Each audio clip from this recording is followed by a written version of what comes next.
Altoona is here because of the Pennsylvania Railroad.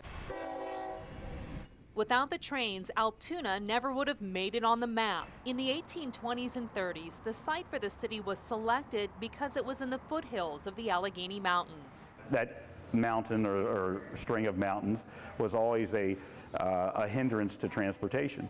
So they started out with the inclined planes and things like that, and they realized, well, that was a good stopgap measure, but to do something truly efficient and effective was to build the railroad through the mountains. And build they did. The Pennsylvania Railroad came in and took what was nothing more than a field and laid out streets, built shops, and made it a company town.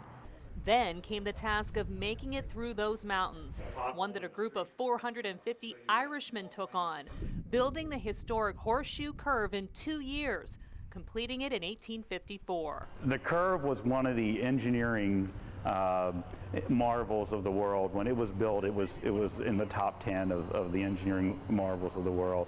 It's still rather dramatic. It's still, you have to see it to appreciate it. The curve was so important that the Nazis targeted it during World War II. The plot by a group of saboteurs was thwarted when they were captured in Long Island, New York, and they were found with plans to destroy 10 to 12 sites in America, including the curve. It was a major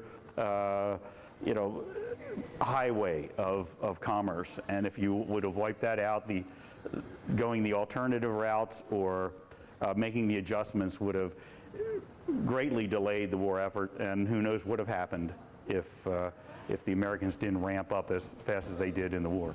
From the war effort to getting goods distributed nationwide, the curve and railroading is part of what makes Altoona, Altoona, drawing people from all around to see and feel the 70 trains that roll down the tracks every day. I can well remember hearing the old steam engines come, and I lived close enough to the tracks that I could hop on my bicycle and scoot down and watch the old steam engines go by. And yeah, I remember that. It's great memories. The thrill of the curve and memories of railroading that are continuing to be made, not just from learning the history, but from new partnerships that keep the tradition going. Norfolk Southern, one of the largest railroads in the country, has dedicated its resources to Altoona to keep it as a major shop area. There are programs with Penn State Altoona, with Norfolk Southern for actual engineering and other railroading careers, and it's still the blue-collar railroad town